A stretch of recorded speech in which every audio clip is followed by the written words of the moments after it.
Bonjour Emmanuel Gasto. Bonjour. Sportif remarquable, c'est comme ça que j'ai envie de vous présenter. Vous avez subi plusieurs transplants.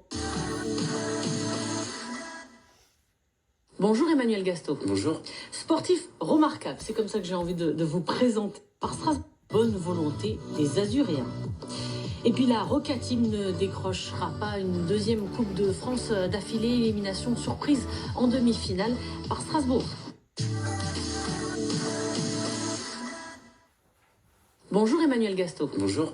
Sportif remarquable, c'est comme ça que j'ai envie de vous présenter. Vous avez subi plusieurs transplantations rénales et là vous venez de décrocher de nouvelles médailles lors des mondiaux d'hiver, des transplantés en Italie. Je tiens à rappeler que auparavant, vous avez décroché 3 médailles lors des mondiaux des transplantés, c'était en 2023 en Australie, dont une en or au triathlon sprint. Cette fois-ci, donc, sur les sports d'hiver, 4 médailles, dont 3 en or, sur les épreuves de biathlon, ski nordique et course en raquette à neige.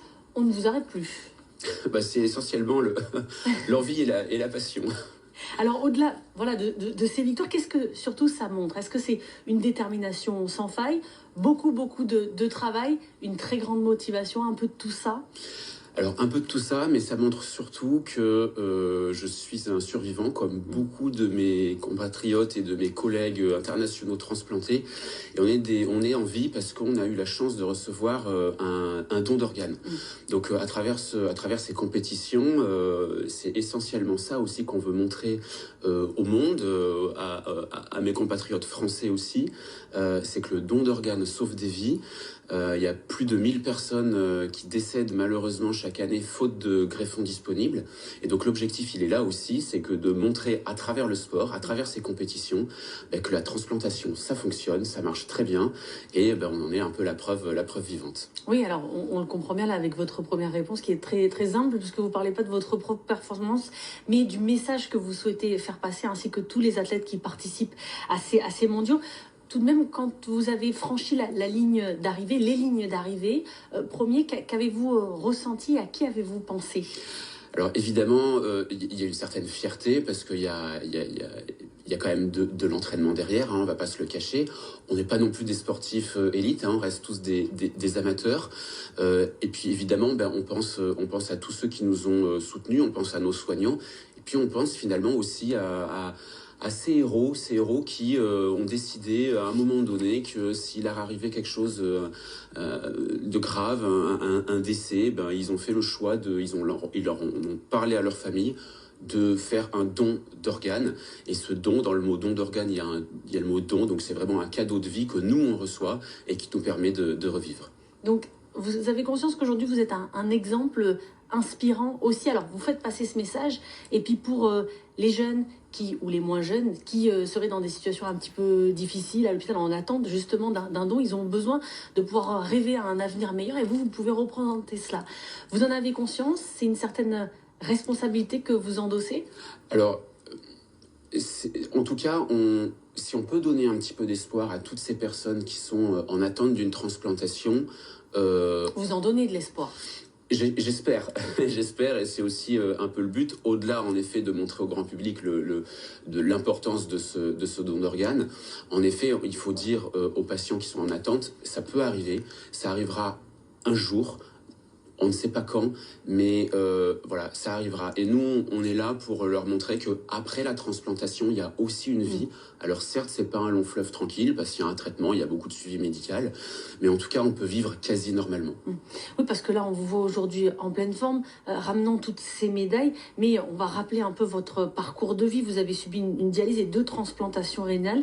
Quand vous étiez à l'hôpital, dans l'attente ou après ces transplantations, ce qui peut être particulièrement douloureux, est-ce que vous aviez des personnes qui vous faisaient un petit peu rêver, qui vous montraient justement qu'il y avait un après, ou est-ce que ça manquait?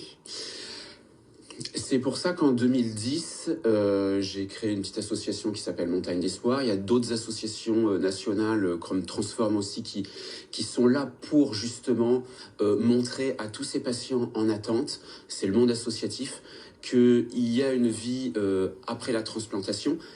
Il y a aussi une vie en attente qui est certes très difficile, mais en tout cas, oui, c'est très important de pouvoir montrer qu'après la transplantation, il y a une vie, que la transplantation, ça fonctionne.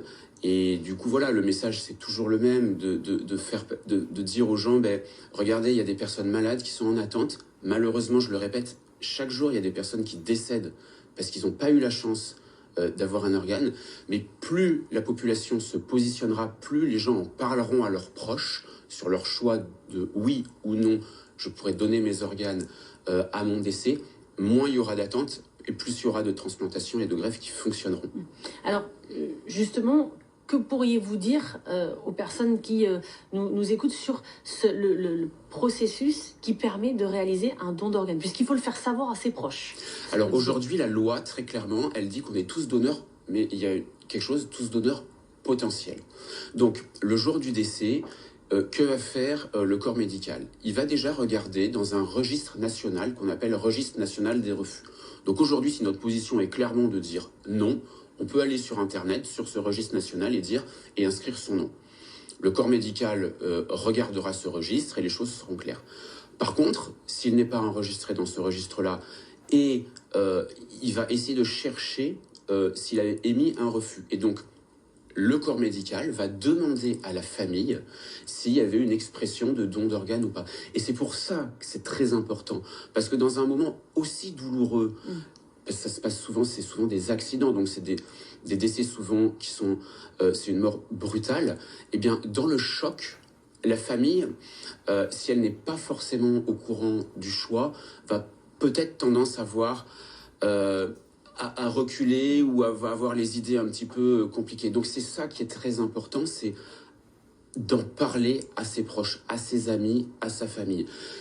Ça prend 5 minutes, ça prend même pas 2 minutes. Oui, ben, je voulais juste vous dire, à mon décès, je suis donneur d'organes. Ça suffit, les choses sont dites, les choses sont claires et ça permet de sauver des gens. Aujourd'hui, dans les Alpes-Maritimes et ailleurs en France, est-ce qu'il y a davantage de dons par rapport à il y a quelques années ou non? Où en est-on à ce niveau-là? Alors, parce que ça peut être un sujet un peu tabou, vous dites on peut le dire rapidement, mais on sait à quel point la mort est un sujet tabou. Tout à fait. Alors c'est toujours compliqué. Alors il y a eu la période Covid avec malheureusement une baisse de l'activité de transplantation qui a repris. Mais c'est vrai que le don d'organes c'est un sujet tabou parce qu'il fait référence à la mort. Mais moi j'ai envie d'inviter aujourd'hui les téléspectateurs à y repenser et à penser aussi que c'est la vie pour nous transplantés. On revit, donc clairement le don d'organes c'est la vie. Et c'est un sujet qui d'apparence est tabou, mais c'est un sujet si important. Et aujourd'hui, il y a encore un petit peu plus d'un tiers de la population qui, le jour du décès, c'est une mort très très particulière parce qu'il faut que ce soit une mort encéphalique. Donc le corps fonctionne, mais le cerveau est mort. Ce jour-là, c'est toujours très compliqué. Et voilà, il y a toujours à peu près un tiers des Français qui refusent, malgré... mais si on leur pose la question comme ça, dans la vie de tous les jours, plus de 80% des Français vont dire oui, je suis favorable. Mais on voit que dans les faits, en fait, c'est pas tout à fait le cas. Donc c'est pour ça que c'est très important d'en parler. Merci d'être venu ce matin pour nous parler de vos exploits sportifs et surtout du message que vous souhaitez faire passer sur le don d'organes. Je termine quand même sur le sport. Avez-vous d'autres défis en tête pour les mois à venir ou les années à venir? Alors écoutez, après ces Jeux mondiaux et cette belle réussite, je vais partir là à la course du cœur, donc une course entre Paris et les Arcs au profit du don d'organes. Donc c'est c'est 4 jours 4 nuits en relais avec une équipe de transplantés, des équipes de grandes entreprises. Donc voilà, je continue dans le sport et dans le message. Merci beaucoup, Emmanuel. Merci à vous pour l'invitation. Merci.